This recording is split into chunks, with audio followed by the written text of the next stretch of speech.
Stocks and shares ISA versus cash ISA, which actually makes you more money. If I told you that choosing the wrong type of ISA could cost you over £100,000 over your lifetime, you'd probably want to know which one to pick, right? Well, that's exactly what we're getting into today. And the answer honestly might surprise you, because it's not as straightforward as most people think. Right, so let's set the scene. You've got your £20,000 ISA allowance for this tax year. That's the maximum you can shelter from the taxman, no capital gains tax, no income tax on interest or dividends, nothing.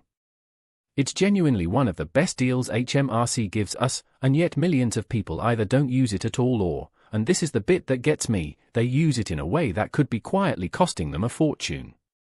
And it all comes down to this one decision. Cash ISA or stocks and shares ISA? Now on the surface, this seems simple. Cash ISA, safe, boring, predictable. Stocks and shares ISA, exciting, risky, potentially more rewarding. But the real picture is so much more nuanced than that, and by the end of this video you'll know exactly which one is right for your situation. Not someone else's situation. Yours. Let's start with the cash ISA because it's what most people default to. And honestly, I get it. You put your money in, you get a guaranteed interest rate, your money's protected by the FSCS up to £85,000 per institution, and you sleep like a baby at night. What's not to love? Well, here's the thing. For years, I'm talking basically the whole period from about 2009 to 2022, cash ISA rates were absolutely dire. We're talking 1%, 0.5%, sometimes even less. Your money was technically growing, but after you factored in inflation, it was actually shrinking in real terms. You'd have been better off stuffing it under the mattress. Well, not quite, but you take my point. Now, to be fair, things have improved quite a bit recently. At the time of recording, you can find cash ISAs paying 4, even 5% with some providers. That's a proper return. And if you lock your money away in a fixed-rate cash ISA for a year or two, you might get even better. So cash ISAs have had a genuine comeback, and they deserve credit for that. But, and this is a big but, here's what most people don't think about. Those rates won't last forever. They're high right now because the Bank of England base rate is high. When rates come down, and historically they always do eventually, your cash ISA rate comes down with it. So that 5% you're getting today? It could be 2% in a couple of years. Maybe less.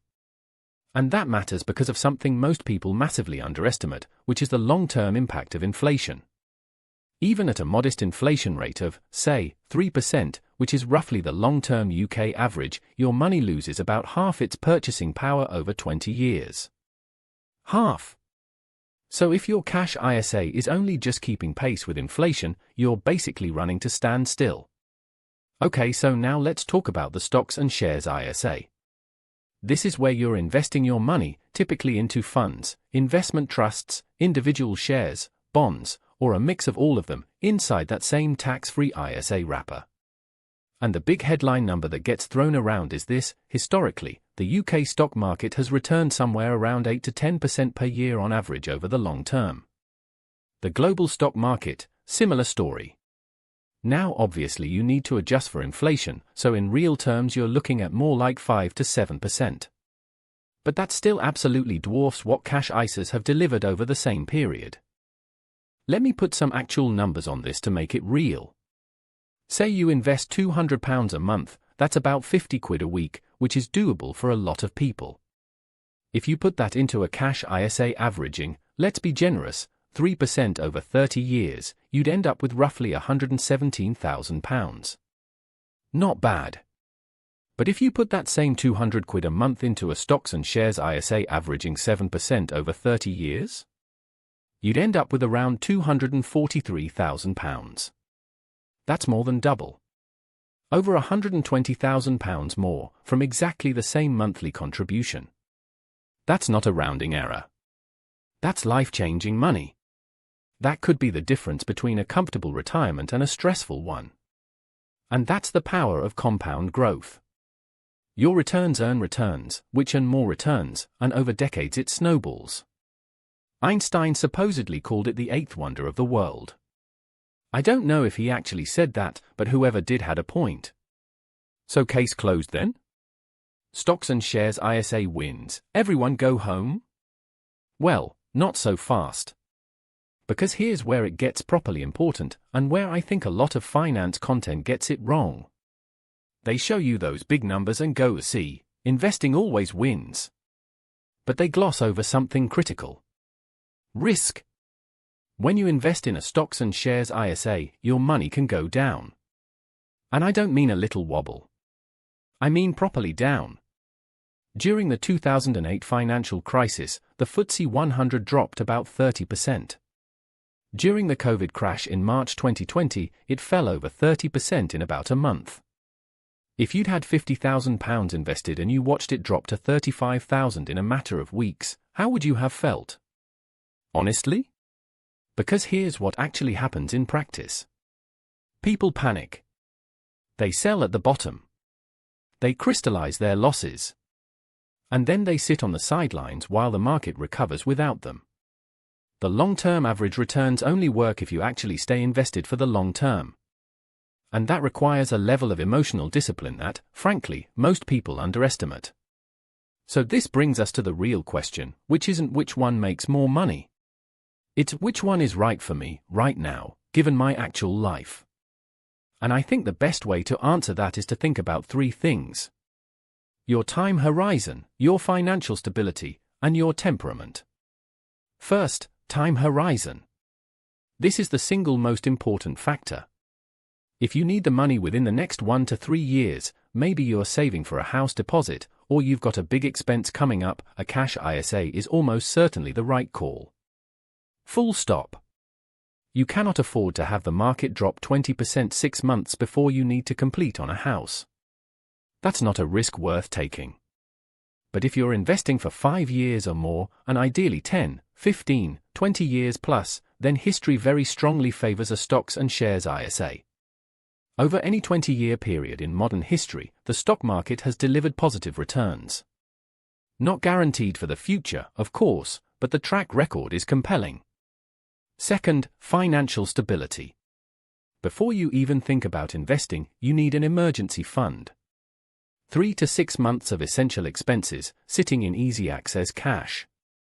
That could be a cash ISA, it could be a regular savings account. With the personal savings allowance these days, many people don't even need the ISA wrapper for their cash savings, which is worth thinking about. But the point is, don't invest money you might need next month to fix the boiler or cover your rent. And third, temperament. Be honest with yourself about this. If you're going to check your portfolio every day and feel sick every time it drops 2%, a stocks and shares ISA might cause you more stress than it's worth. The best investment strategy is one you can actually stick with. A cash ISA you hold for 20 years beats a stocks and shares ISA you panic sell after 11 months. Now, here's what I actually think a lot of people should consider, and it's not one or the other. It's both. You can split your ISA allowance. You could put, say, $5,000 into a cash ISA as part of your emergency fund or short-term savings, and put the rest into a stocks and shares ISA for long-term wealth building. You can even do this within the same tax year as long as you don't exceed the total £20,000 allowance. You've got flexibility here, use it. And if you're new to investing and the whole thing feels overwhelming, you don't need to pick individual stocks. A simple global index fund, something that tracks the performance of hundreds or thousands of companies worldwide, is a perfectly solid choice. Platforms like Vanguard, InvestEngine, or Trading 212 make it dead simple to open a stocks and shares ISA and get started with relatively low fees. You could literally set up a direct debit for 50 or 100 quid a month and just let it run. Boring? Maybe. Effective? Extremely. Oh, and one more thing I should mention. If you're under 40 and saving for your first home, look into the lifetime ISA as well. You can put in up to $4,000 a year and the government tops it up by 25%. That's free money. It does count towards your overall $20,000 ISA limit, and there are penalties for withdrawing for non-qualifying purposes, but for first-time buyers it's a genuinely brilliant deal. So let me bring this all together. If you're saving for something in the short term, 1 to 3 years, cash ISA. No question. Protect your capital, take the guaranteed return, sleep well. If you're building wealth for the medium to long term, 5 years plus, the stocks and shares ISA has historically been the far better choice, and it's not even close. But only if you can stay the course when things get bumpy. And if you can? Do both. Use cash for your safety net and short-term goals. Use investments for your future self.